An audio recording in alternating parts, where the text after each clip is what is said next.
Hello, welcome, Cabbage here. In War of the Visions, let's pull a little bit in the Hatcher, and then I'll talk about the raid, which ended yesterday. But we have a new character here, Victra. I don't really need her, but it's better to pull her earlier than later, so we'll go ahead. I'm not going to pull the Hatcher specifically that is hers. I'm going to pull the one that guarantees you a UR unit, and then if I get her, then I'll take certain actions. If I don't, then I can forget about it.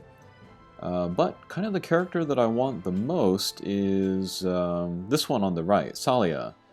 She is a Black Mage. She's also an SSR, so there's a better chance that I'll get her.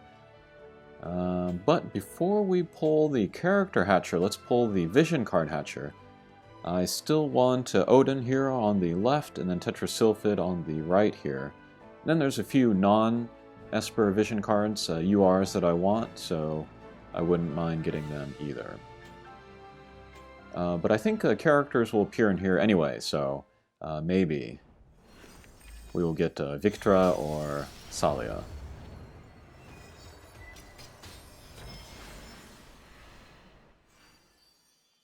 Okay. Maybe that gold diamond there might be something. No. But this is Nairyu. Suddenly I've been wanting to level him up. I kind of regret not leveling up earlier, but maybe I'll talk about him some other day. Yeah, but one of the better SSR characters.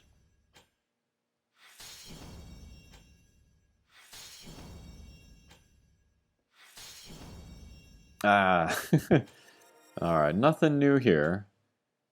But that's one of the better magic vision cards.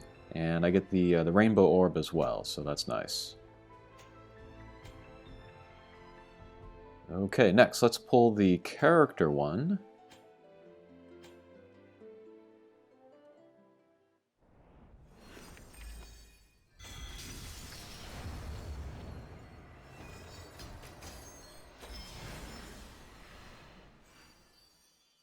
Okay, let's see what we get.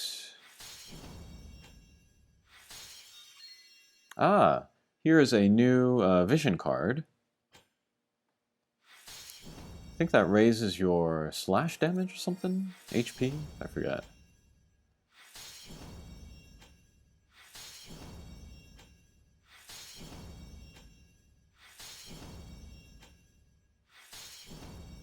Okay, this will turn rainbow. Let's see what we get. Ooh, Sasayaki, great. I'm a fan of hers, so I'm happy to have a multiple of her. I guess we can look at the new card that I got. Raises defense and then slash damage. Okay, great. Not too bad. Nice artwork too, very cool. Okay, and then let's look at my Sasayaki. Let's see how close she is to raising a crystal level. She's fairly high. Ooh, I only need 9 more drops of her, and then I can get her to 4 stars. And then she can get to level 89, that'll be great. And then she'll be able to equip Trust Masters, which is also awesome. Very cool. Okay, next, let's talk about the raid that just finished. While the raid was going on, I was kind of debating whether I wanted to make a video about it or not.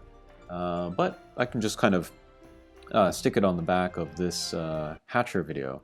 And maybe I'll intercut some random scenes from the raid that I recorded. But it was another multiplayer thing in this game, which was really enjoyable. I've been really impressed with the all of the multiplayer and the PvP stuff in here. But the way that the raid worked is that you would go through and you'd play just normal quests, and then maybe you get appearances of the chocolate pudding. And then you can play it solo, or you can bring one other guy or 3 other random players, and then play it all together.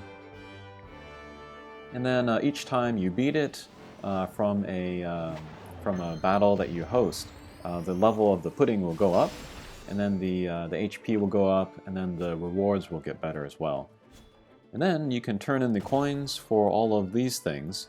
I got one of these ring recipes, and then there's also some rainbow materials and other random stuff, and materials to craft the ring.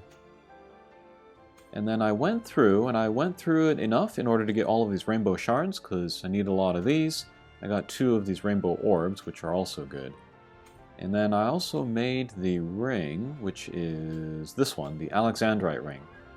It's not great stats-wise, but it gives you plus 5% all element resistance. 5% doesn't sound like a lot, but in this game, any equipment with any element resistance is very rare. So yeah, I definitely wanted to make this. I got the aim type of ring. That was lucky on my first try, and that will raise the accuracy.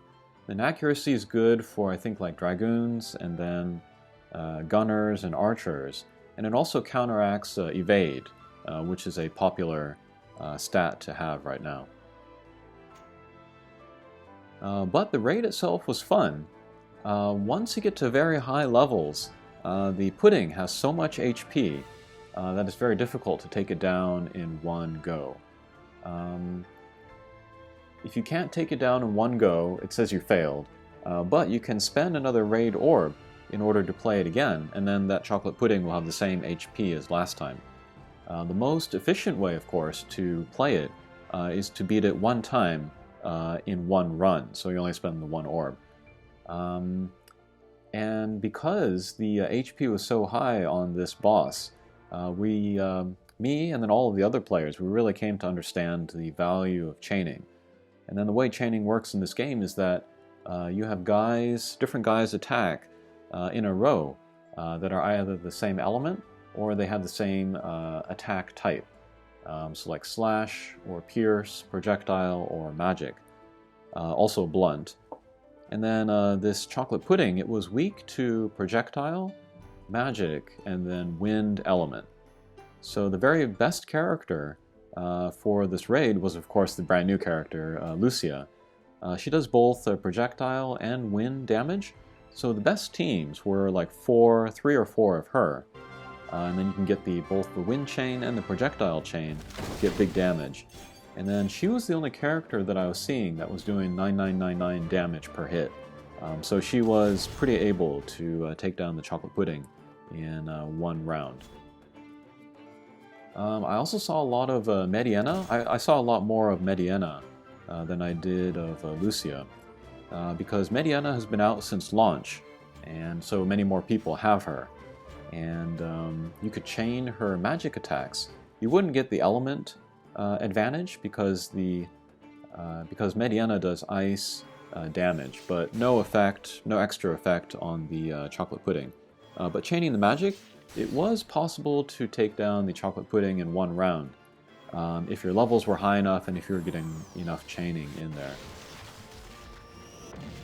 But yeah, now that I see how good chaining is and also how good elements are, it makes me want to level up like more different kinds of guys for like future raids.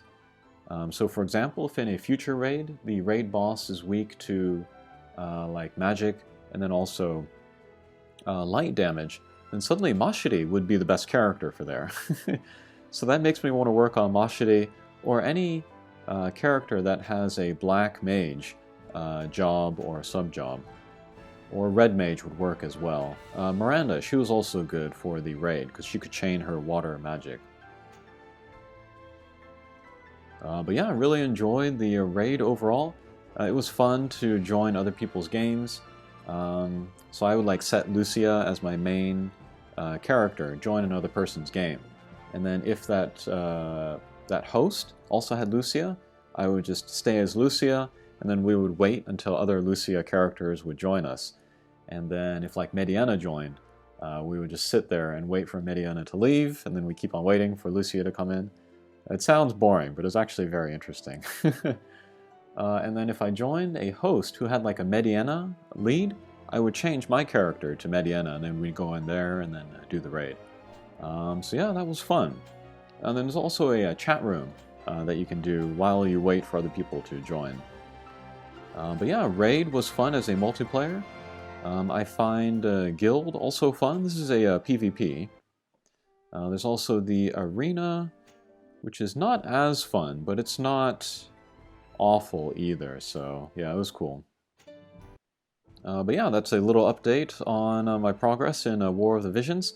I'm enjoying the multiplayer stuff, and then looks like I'm very close to getting the 4 crystal of Sasayake, which is very exciting. Okay, that'll do it for this video. Thanks for watching, and we'll see you again. Take care.